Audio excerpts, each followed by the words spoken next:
we looked at spectral representations of random processes, and we learnt, if you leave aside all the theoretical rigor, what we learnt is that we can define a spectral density for a random process that is stationary and whose ACVF is absolutely convergent. And there are three different ways of defining or arriving at a spectral density. One is of course the Wiener's generalized harmonic analysis, which is fairly rigorous. We did not pursue that line of thought. The other one was a semi formal approach, where we started with the periodogram of a finite length realization, and then we gradually built the so called spectral density in a somewhat informal manner, and we showed that this spectral density exists if and only if the ACVF is absolutely convergent. We did not prove it in a very rigorous manner, but it suffices to know that the spectral density exists for all stationary processes whose ACVF is absolutely convergent. And as I mentioned in the last lecture and even previously, there are stationary processes whose autocovariance does not necessarily satisfy this condition, and that is the case. One such example is the periodic process or the harmonic process, which we will briefly talk about today. And the most important result that is useful in practice and everywhere, even in proving so many other results and so on, is the relationship between the autocovariance and the spectral density, which is that the spectral density is the discrete time Fourier transform of the autocovariance function.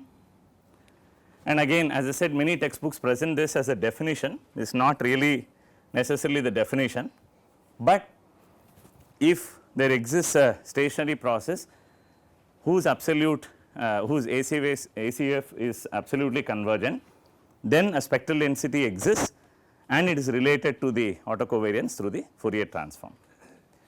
And there are many useful results that follow from this, and that is where we learnt why the white noise is called the white noise process. In fact, the other equation, that is the inverse Fourier transform. So, this is your forward Fourier transform.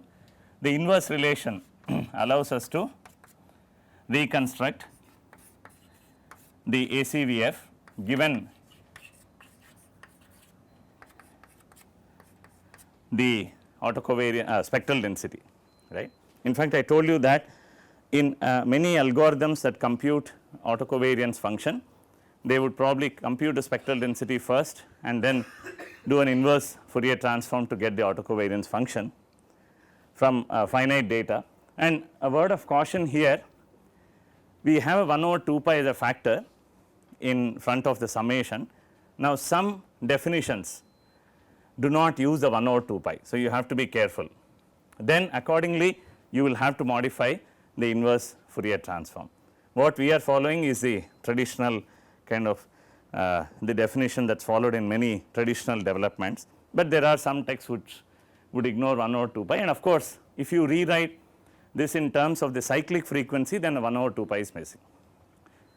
So, if you leave aside everything else, what I should tell you is that the spectral density is the discrete time Fourier transform of the autocovariance function. Even if you just remember that, and of course, along with that this condition, which is a standard condition that is required for any sequence to have a Fourier transform. If you remember that, then it's you have remembered half of the story, right, and the useful part of the story. And we use this condition now. Last time in the last lecture, we used this Wiener-Khinchin relation to derive the spectral densities of the white noise process and the correlated processes, namely MA1 and AR1. I show you again just for your own recollection. If you recall, the white noise has a flat spectral density, and time and again you should ask yourself, do I understand what is spectral density, right? And if you do not, then you have to tell yourself that the area under the spectral density over a certain frequencies gives me the contribution of those frequencies, that is that band of frequencies, to the overall power of the process. Okay. Remember, this random process exists forever by definition. So, there it should have a finite power to keep generating this random sequence, right. At some point it should not be such that it has run out of power and the random sequence has died down, it cannot happen. So, that is why we are talking of power and power spectral densities. All right. So, a white noise has a flat spectral density, and by analogy with white light, which contains uniform contributions from all frequencies, engineers call this process ideal uncorrelated process as white noise process, right. So, finally, the mystery is kind of revealed. This term white noise we have been using almost from day one, but it took us this long to really understand why white noise is called white noise.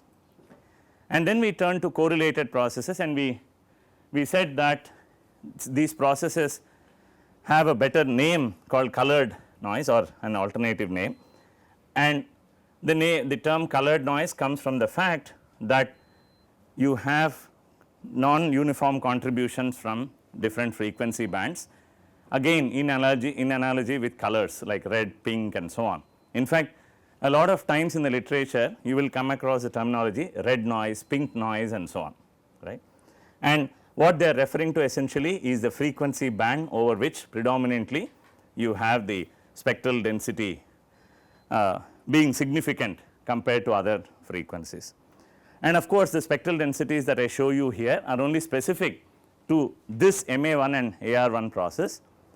The shape can change depending on the sign of the coefficient, the magnitude of the coefficient and so on, and of course, the order of the process, but the fact remains that any correlated process will have a non-flat or non-uniform spectral density. So, you can think of this as an alternative way of describing the random process, although it is not so natural, because what is natural is time. As I kept saying and I keep saying, what is natural is not necessarily the most convenient, and a classic example to motivate yourself for frequency domain analysis is the recovery of a sinusoid embedded in noise, for example, or any signal embedded in noise for that matter, where you can't really separate the signal from noise in time domain, but the moment you move to frequency domain, the separability is enhanced by leaps and bounds, and that should give you enough motivation to look at frequency domain, apart from the fact that so many communication devices, everything is characterized in terms of frequency. In fact, the other day when I was standing at the beach, you may think I am crazy, but when the waves are hitting you standing at the beach, you can actually count the time that takes for the big wave to come and hit you, then the harmonic to come and hit you and so on, right. So, there is a certain physics associated with it. In fact, you can use a physics to predict how long it will take for the next wave to come and hit you, the big wave, and then there comes a silent killer and so on. So, I was just reminded of the frequency domain analysis, periodicity. Essentially, if you do not like the term frequency, think of periodicities. So, everywhere you see frequencies really coming and saying hello to you. Okay. So, let us proceed now, unless you have any questions on this. So, what this relation tells us now is that given the autocovariance description of a process, one can compute the spectral density, and spectral density gives us an alternative picture of the process. What we will learn very quickly is how we can derive the spectral density given some other information about a random process. What do we mean by another description or some other information about of the random process? One way of describing the random process is through the autocovariance function, although it does not allow you to recover the signal, but it gives you the statistical description. What is an alternative way of describing a random process? Any idea? Yeah. So, you give the transfer function, that is, I give you the time series model. Instead of giving you the autocovariance function, I give you the time series model. Can I derive the spectral density? Well, what do you think? Yes or no? At least for those of you to whom it is not so obvious, given the transfer function we can derive the autocovariance function, correct, and from the autocovariance function I can derive the spectral density, but of course we are not going to take that route. What we are going to do is we will look at a way that allows us to compute the spectral density directly from the transfer function, okay, and that result is given by this. We have already seen this kind of a result before in the deterministic world, if you recall. In the deterministic world we had a similar relation, but for energy spectral densities. Now what we have is a relation for power spectral density. That's the only difference. Of course that makes a big difference, but as far as the form of the equation is concerned, it is not anything new, and that is why I kept saying at certain points in the deterministic world that certain expressions will come and will appear in a different form to you, and this is one such expression. So, the power spectral density can be computed from the transfer function operator using this expression.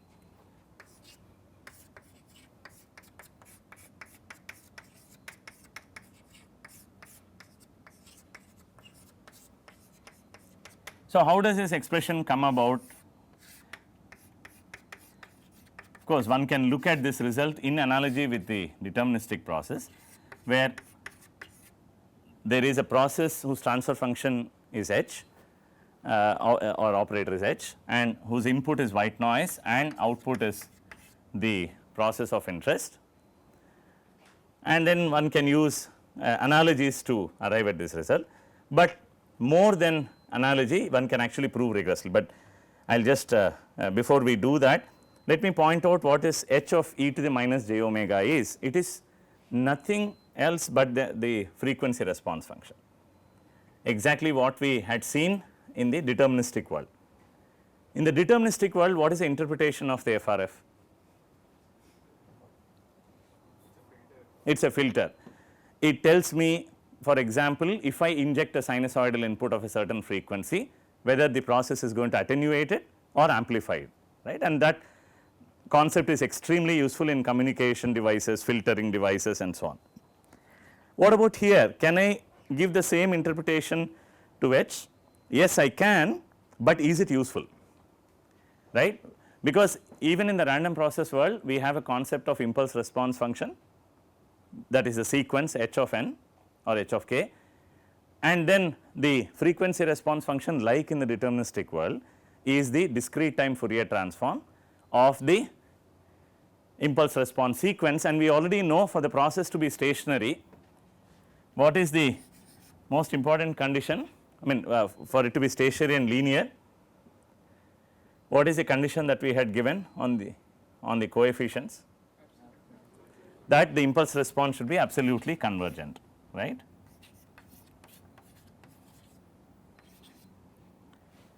So, this guarantees that its Fourier transform exists, right, discrete time Fourier transform exists, which means a frequency response function exists. But the interpretation here, that interpretation we had for the deterministic world is not so useful, because I am not going to be imagining a random process being excited by sinusoidal input, because what we generally think of is that there is a white noise exciting the process. You can, nothing is going to prevent you from imagining the process to be excited by sinusoidal input, but the useful interpretation is always the process being accompanied by a white noise input. So, what is the use of the frequency response function here? It is used in arriving at, of course, the spectral densities, because then once I look at the spectral density, then I can comment on the nature of the filtering effect that the process has. So, for example, we had this MA1 and AR1, you take any of that, right. So, if we were to take the MA1 example, then we had 1 plus, what is the coefficient that we had, any idea, 0.6, right. So, we had 1 plus 0.6 q inverse in the previous example. Did I give you that? So, I did not give you the 0.6, but if you look at the autocovariance, you should be able to infer that the coefficient is 0.6 and sigma square is 1. Okay.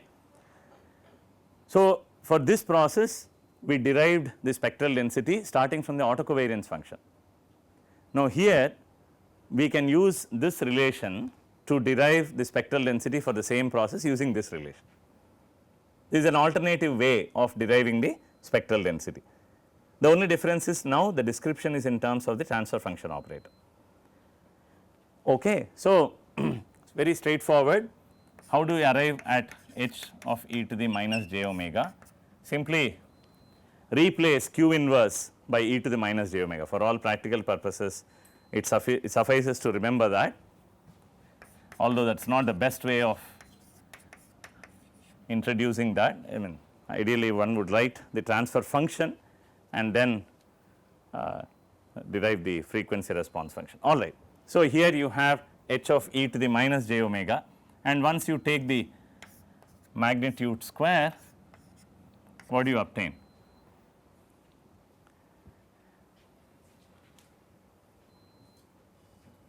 What is the answer? Okay. So, good, 1.36 plus 1.2 cosine omega.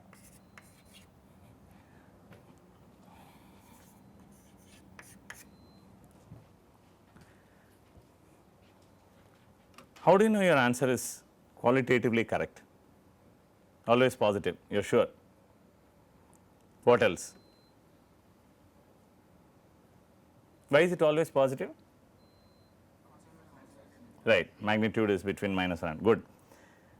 What else can you use to check? What else is an important property of a spectral density function? Yes, it should be non-negative valued because it is a density function. What else do we know of the spectral density? Regardless of the process, it should have that property. Periodic, good. So, what is the periodicity? Yes, it should be periodic. What should be the period of spectral density for discrete time processes? Remember that sampling introduces periodicity in frequency domain. So, we are looking at discrete time processes. What should be the periodicity of the spectral density? Does not matter energy or power spectral density, does not matter, both are periodic. With, see, it should have the same period as the Fourier transform, right. In this case, we arrived at a spectral density by working with the autocovariance function. In the deterministic world, how do you derive the spectral density? Of course, you can derive from the autocovariance, but is there an alternative way to derive the energy spectral density in the deterministic world?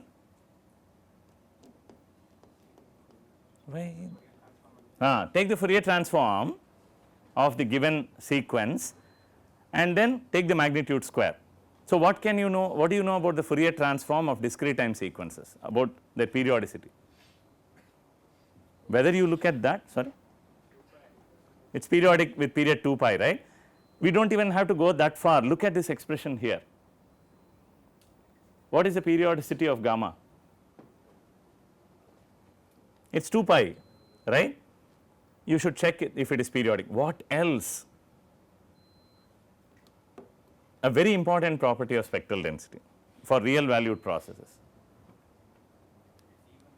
What does it even means for the function? Symmetric. Symmetric with respect to omega, right, which means that the spectral densities cannot contain odd functions, right. So, that is another check. These are simple checks for you to make sure that at least you are on track. If you have a gamma of omega that is not symmetric, then it is not a spectral density function, it is some other function of your liking, but it cannot be a spectral density function. And that also has connections with the symmetry of the autocovariance function, everything. I mean, real valuedness, first of all, the real valuedness has got to do with the symmetry of this sigma, but a far more reaching implication is the non-negative definiteness of sigma. We will talk about that a bit later. Anyway, so these are some simple checks. Any spectral density function should, if you say that I pick any function and I want it to be called as a spectral density, I arbitrarily pick some function and I say construct a random process, think of a random process whose spectral density is this, then you have to carry out some checks. One, that it should be real valued, non-negative valued. Secondly, it should be periodic. More importantly, it should be symmetric. All are important, but symmetricity is kind of there, it should be there, and then it is periodic, right. So, once you do those 3 simple checks, then at least you know you are not wrong at least. Okay. So, the other thing of course that you notice in this expression is the story is not complete. We have to arrive at gamma of omega, and that is given by the magnitude square times sigma square E by 2 pi. So, the spectral density is 1 over 2 pi times 1.36 plus 1.2 times cosine omega. But that is exactly the expression that one would obtain starting with the autocovariance function. So, if you were to begin with this autocovariance function that you have on the left hand side and plug it in to this expression, you will get exactly the same expression. It should come as no surprise obviously, because everything is interrelated. Any questions until now? So, this is obviously given the transfer function operator, it is much easier, provided you are not wrong with your complex numbers theory, basic complex number theory. It is much easier to derive, particularly when you have an ARMA process, for example. What is the difficulty with using the Wiener-Khinchin relation directly when you have an ARMA process? The autocovariance function is a bit complicated, in fact a lot complicated, right. Whereas, if I am given the transfer function operator, I can simply use this relation and straight away arrive at the spectral density. What would be the form of spectral density for an ARMA process?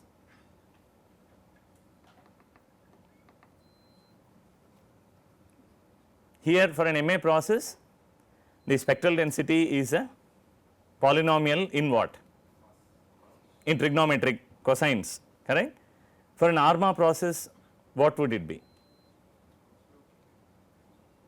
What would be the form of the spectral density? There would be a numerator and denominator. So, it would be a rational polynomial again in cosines only, in trigonometric functions, but only cosines. And why do we keep saying cosines? Even, because of the even nature of the spectral density. And that is the difference between, in the sense when you remember, your spectral density in general can be an arbitrary even that is symmetric periodic non-negative function. It does not have to have always a rational form, that is I can have a random process that is stationary that satisfies this condition, that means which can have a spectral density, but need not necessarily be in a rational form, right. Gamma of omega can be anything, it does not have to be a rational form. All that we are saying is it should be non-negative valued, it should be symmetric, and it should be periodic. And what else is required? Can you think of a fourth condition for a spectral density? I will give you a hint, I will give you 30 seconds and then see if you can actually think, otherwise I will give you a hint. Boundedness, okay, that is understood. Power is defined, okay, start from there. The hint actually is here and combined with the stationarity condition. Area under? Go ahead, area under? 1, why should be 1? Okay, what is the area under spectral density going to give me?